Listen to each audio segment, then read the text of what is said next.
Thursday night, Josh, Phil, Shaun, we all know where we stand, no messing about. Napoli are a good team. Spurs are not a good team. Discuss Phil Blundell.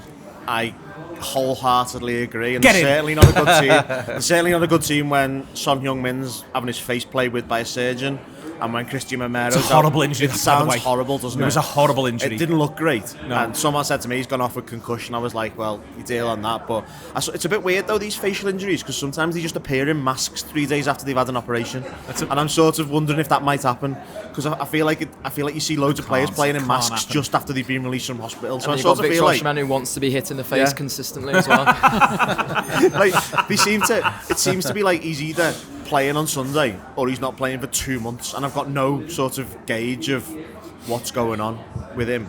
But yeah, Tottenham, no one at Tottenham seems to be enjoying anything at the one's minute. having a good And I know time. a lot of it's probably due to the fact that Arsenal are absolutely flying, but at the same time, the football looks quite miserable, and I think they've given up the 5th most shots in the league, which the idea that a team of Tottenham's level have given up the 5th most shots, I think we're like the 5th least, and we're not very good. So this is my concern. There's part of me, Josh, that wishes I was sat here going, you know what, Tottenham could be one of the best 5 teams in Europe at the minute. Because tell you what, when the Reds play those bastards, they get results. The fact of the matter is, we're talking about a team here that's just lost to Nottingham Forest, who were pretty turgid until they scored, and just lost to Leeds United, who basically only bothered themselves for 5 minutes at the either end of the game. They bookended the game with some action, it's fair to say. And this is what worries me a little bit about Tottenham, is we're going to get suckered into another game where we're meant to make the running. We're going to go to their gaff, we're going to make all the running, and then they're going to absolutely slit our throats at the drop of a hat, and we're going to be going, oh God, we're 1-0 down again. That is genuinely what scares the life out of me. Well, that's what they're set up to do ultimately, isn't it? Yeah. And it's what we've been, not deliberately set up to do this season, but it's what we are accidentally set up to do, is to sort of give in to another team's turgid football. We can tie our own shoelaces together at the drop of a hat. Exactly, and I always think about Jurgen Klopp's quote a few years ago about teams dragging us down to their level versus us dragging them down to our level, and I think too often this season we've seen Liverpool being dragged down to a team's level, and a team basically just playing for Liverpool to make mistakes or give them gifts, and then Liverpool just going, you want us to make mistakes or have gifts?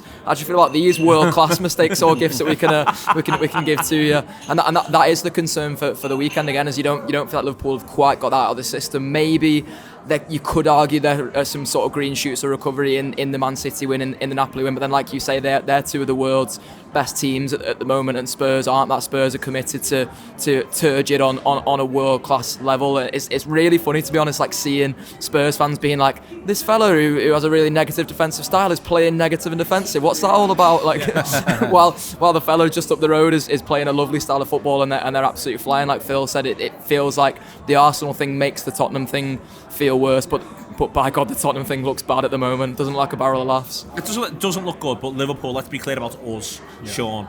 We could look at a clear, this whole route, we're in Brasco, the whole of Brasco could be clear, and if Liverpool Football Club walked across it, they'd step on the only banana skin. That's currently where they are. They would fall into one custard the Simpsons, where they stepping on the rakes. It would just rake over and over again, and that is genuinely what worries me, because the more Tottenham players almost are ruled out, the more they get injured, the more you're thinking, hey, we almost go into this favourites, the more I think we are just going to be Sideshow Bob, wandering around, being hit on a face repeatedly by not rakes but Harry Kane. Yeah, I'm glad you said what you said to Josh then, because when you were saying that Tottenham is shit, I was like, oh no, it's the last thing that we need. Because but what I would say is they're not like Leeds, Nottingham Forest shit, are they? Like they're still... You've got no idea how concerned I'm about Derby midweek, to be honest. I mean, Liverpool have just got my head battered in general. I mean, I'm watching them like against Napoli the other night going, are we playing well? Are we playing shit? I don't know. I actually don't know. I'm trying to dissect it throughout the game going, like, was that a good moment to play or was that a bad moment to play? Honestly, my head's just battered with them. But what I would say is, about the getting slit open thing, what Klopp said after the match against Napoli was quite good, to be honest. He said, because they said, oh, back to basics, and he was like, well, we were compact, and that helps. And that's what we haven't been at all for the last however long. We haven't been compact, which is why we get slit open when we do. I think going back to 4-3-3 helps, and I hope that he sticks with it on Sunday. So I'm hopeful that because Tottenham aren't shit, the sort of alright shit, that it might be a bit better for us mentally. I don't know. I told you my head's battered. The going back to 4-3-3, it's two things, Phil. Compact being mentioned by the manager. I keep using the word robust. 4-3-3 is not immediately robust or not robust. It's just basically a set of numbers that roughly denote a football formation. Got to be clear about that. But I did feel as though a set of lads who were in a 4 a set of lads who were in a 3, and then another 3 lads who all basically know where to stand, helped us be robust and helped us be compact. I'd like to think that is the case. YouTube, press the button, become a member of the Anfield Wrap from the heart of the city of Liverpool. The best way to enjoy all your Liverpool-based videos, everything you need, every single day. It is the Anfield Wrap.